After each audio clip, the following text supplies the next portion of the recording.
the point I'm making here is that because monosaccharides and sugar are pretty close to each other. And table sugar is actually, so sucrose, table sugar, not high fructose corn syrup. High fructose corn syrup would be higher up on the list here, it'd be just under rice cakes. So a lot of the sugar that's used in processed foods these days isn't sucrose. You know, it's not sugar from sugar cane or beets, it's high fructose corn, it's corn syrup, corn sugar. But table sugar, sucrose, is a mix of glucose and fructose. It's a two rings put together. And it takes work, first of all, to separate the fructose from the glucose. And the time and the energy it takes to do that, it doesn't raise your blood sugar as much.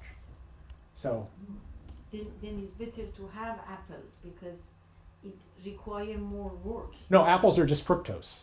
Table sugars, be better to eat table sugars than apple. Well, The point I'm making, You no, know, I think that the apple, if you resistant. take the juice of apple, is different than eating apple, because I think that when you eat apple, is not. the only difference about the juice is that you would eat the juice from that would come from 2 or 3 apples much sooner than you would eat 2 or 3 apples. Yeah. So the juice becomes more concentrated, but an apple, you know, a 3 ounces of apple juice or a medium-sized apple, they're both the same in terms of the sugar. They're the same in terms of what they do to your blood sugar. An apple a day won't keep the doctor away. Well, you know, I mean, I'm not saying don't eat no sugar, but I'm just saying, you know, this notion that it's okay to eat all the fruit you want, it still contributes to insulin resistance. Yeah. And so, weight loss. What about a banana then? But it's also a high sugar fruit. No, it's a shy. Yeah, but it doesn't mean don't eat any. It's just be sort of measured through the day. Be aware of where there's sugar in your diet and Yeah. choose, you know, make conscious choices. You know, that if you're going to eat all this. The other day Yeah, go ahead. I read that if you, for example, boil potatoes and you put them in the refrigerator, something happens with the cold that they are not high glycemic anymore. The cooking changes it some. It coagulates some of the proteins that are in there and makes the proteins more absorbable. So one of the things that makes a difference, if you eat sugars with proteins, then you don't get the spike in the blood sugar. So, you know, having an eclair as dessert after a real meal isn't going to raise your blood sugar as much as having an eclair in the middle of the morning. You know, just to use an example. Okay. So So the smoothie which has a lot of protein powder can tolerate a few fruit in there. And yeah, that's but okay. choose low sugar fruits, berries, and you know, don't be filling it full of apples and bananas and things like Berries and what? Berries. Berries. that. No, berries, yeah, pretty much berries. Berries, but you know, kiwis kind of lower, and but like I say, don't use none, but just you know, sort of wean yourself from needing that really sweet thing. The argument I've always heard with apples and potatoes and like that is, yeah, it does turn to sugar, but it's slowed down so much because of the fiber that it doesn't slam into you the way table sugar would, because table sugar is so concentrated. No. That's not true. I mean, no, it's not true, and that's the reason. That's one of the reasons. So that kind of nutritional advice results in a lot of diabetics staying diabetic. So diabetes, I'm going to say something kind of radical here. Diabetes is a disease of choice. Wow. Diabetes is a disease of choice. You can choose to eat a certain way that will continue to maintain the insulin resistance, and you will stay diabetic, or you can change your diet radically and you don't have to be diabetic anymore. You're talking about type 2 diabetes? I'm talking about type 2 diabetes.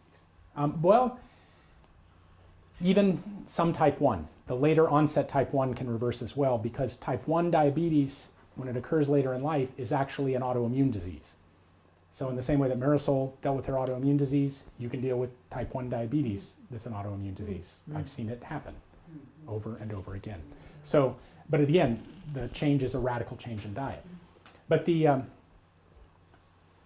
I mean, and this is becoming increasingly important. This is, again, I don't want to spend the whole rest of the time on this, but the recent research, so the hope had been that if we could tightly control people's blood sugars, We develop all of these fancy things where we can monitor your blood sugar in real time through a patch that's on your arm, and then you've got an insulin pump that sort of adjusts the insulin, and you keep your blood sugar steady using this high-tech kind of diabetes control, and these people are still getting all the complications that diabetics have always gotten. They're still dying early of heart disease. The only way you change the outcome of diabetes is to get rid of the diabetes, and the only way to do that right now is with diet. Now, there is some dawning recognition of what I'm saying, because there have been tens of millions of dollars in venture capital put into attempts to look for drugs to do what I'm just talking about here. To somehow do with a drug what I'm saying you can do with diet. Nobody's found anything yet, but that's... But if you could give advice to someone diabetes, what the person should eat as breakfast? They could have eggs, they could have a smoothie that doesn't have a whole lot of sweet fruit in it, they could have some chicken from last night's dinner, they could have vegetables, they could have, just listen to the question you're asking. There's a whole world of food out there, but people think the way you're thinking when you ask that question, which is that, if I can't eat Cheerios, I'm doomed. No, I'm not thinking about Cheerios, but I'm thinking about fruit, like, for instance, one banana as a breakfast. Mm-hmm. As it seems that it has sugar. Yeah. Too much Well, sugar. but again, and just in the last week, there have been two big things in the news. One was a study from the World Health Organization, which is saying, people are eating just way too much sugar. And they look at what is the average consumption of sugar. And, the average consumption of sugar in this country is up 150 times, not 150%, but 15,000% more sugar than what was eaten 100 years ago. Didn't it say 200 pounds for every man, woman, and child, something? Well, yeah, but it's about 150, 160 pounds. But the thing is, are you eating 160 pounds of sugar? No. Somebody's Right, so taking you're up not the doing your slack. job. That means somebody else has got to be taking up the slack. Okay. If we're going to keep the average at 160 pounds, and you're leaving it to other people to do, you're dooming them. But then, kind of in tandem with that World Health Organization study, which is just talking about way too much sugar, and we could go on forever. The breast cancer. Okay, breast cancer was almost unheard of in the Middle East 60, 70 years ago. They're almost unheard of in sub-Saharan Africa. Still almost unheard of in sub-Saharan Africa. But if women who grew up in sub-Saharan Africa move into Europe or Canada or the United States, their incidence of breast cancer very quickly becomes equal to the culture they've moved into. So from 0 to 1 in 7 in 20 years. And the thing, this whole thing with these super genes, that you've got the gene for the HER2, or you've got the worst kind of gene for the possible. Sub-Saharan African women in the diaspora, in Europe and Canada and the United States, they express the HER2 gene. They have it. But their mothers and grandmothers never even got breast cancer, let alone aggressive breast cancer. And so in the people that have studied this, the best that anybody can determine is that it's not about the genetics, it's about the epigenetics. What determines whether a gene gets exposed. And right now, the only thing that anybody knows to change whether a gene gets expressed or not is your diet. And so as they start drinking more sugar, eating more sugar in sub-Saharan Africa and the Middle East, and adopt a Western lifestyle, more processed foods, more simple carbohydrates and things like that, suddenly the incidence of all these diseases, these Western diseases, skyrockets. And so I'm just saying there's direct and indirect evidence of the harm that these things do. The other side, I have heard that Middle Eastern women doesn't get the breast cancer because they eat dates, like from childhood. And I read somewhere many years ago that dates is, if you eat dates, then you prevent. But if you eat dates and you start eating a lot of cheese and you start eating pizza and you start eating bread and you start eating processed foods and you start eating a lot of sugar and drinking soda and all that kind of thing, the dates don't save your ass, okay? You still get breast cancer. Yeah. I'm just curious about steel-cut organic oats. Is that good? Again, do you eat them? Do they sit well with you? So far. Okay, so it's probably okay. Yeah. Yeah. No, oats aren't a bad food. The thing about oats and the thing about grains, you know, the conflict becomes, you know, that people talk about, well, healthy grains. And I'd say that's kind of a misnomer. Yeah. And part of that, again, is that the reason that hunters and gatherers didn't eat grains, it wasn't that they didn't like them, but processing grains just takes a whole lot of effort and energy. So if you were starving to death, and I put you in front of a field of ripe oats, you'd starve to death. Because the amount of effort it would take for you to get the calories out of that field of oats, you'd expend more energy than you'd get. And so, you know, the way they used to deal with these things is they would harvest the wheat and harvest the oats and throw it on the floor of the barn and let the horses run over it for 3 or 4 months, and then sweep it all up and pull the grain out of it. You know, now we've got very sophisticated mechanical threshing stuff, and you know, some of those machines were developed, you know, 300-400 years ago. So it's tough to deal with. The corn, that one's easy. Millet, that one's easy. You know, there are a lot of grains that are really more like seeds than grains, but the cereal grains like wheat and oats and rye and those kinds of things, they're tough to deal with. But I just want to. Beans. Beans. Some people do well with beans, some people don't. You can, and often beans somewhat correlate with blood type. If you're blood type O, you're probably going to do better with certain beans than with blood type A. But soybeans, you want to make sure that all the soy, all the corn, and all the rice you eat is organic. I like the lentils. Lentils, yeah. Again, some people do well with lentils, some people don't. But if there's a thing, again, if you go to the website, if you look up Coca Pulse Test.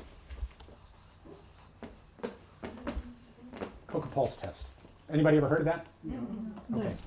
The Coca Pulse Test, it's not 100%, but it's a way to determine if you're having a reaction to a food. And so like the steel cut oats, you would take your pulse before you eat the oats, and if, say your pulse is 60, it's morning, you're relaxed, you just had a good night's sleep, your pulse is 60, you eat the oats, whatever else is in it, and at the end of the meal, your pulse is 70 or 80, your body's had some reaction to that food. Maybe to a couple things. Maybe, you know, if you put things in the oats, it may be a couple of things that you're reacting to. But Wouldn't just eating itself raise your heart rate some? usually it doesn't. Really? Yeah. And so, you know, think about experiences you've had where you eat a meal and all you want to do is just, where's the couch? You know, all you want to do is lay down. You want to crash. And think about meals you've had where, you know, after the meal, people are enlivened, they're talking, people stay up for hours. It's like the food actually fed you. The food actually gave you energy. And so this is just a kind of simple way of measuring that. But that's another a kind of negative side of things, is if you eat a meal and you just feel lethargic and stupid, there may have been something in that meal that you're reacting to. So But that's also food combinations too that can cause that kind of. yeah, that gets into a whole, but you're right, That's food another combining is really story. important. Yeah. And actually, in light of food combining, I'm just going to give you one more resource here. People know Dr. Mercola, I know that. But if you go to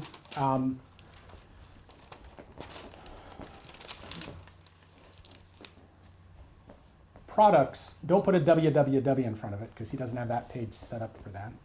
products.mercola.com/nutritional typing.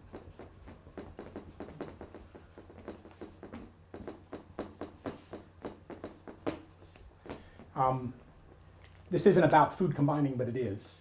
So your metabolic type, and he keeps it really simple. You're either a protein type, a vegetable type, or a mixed type.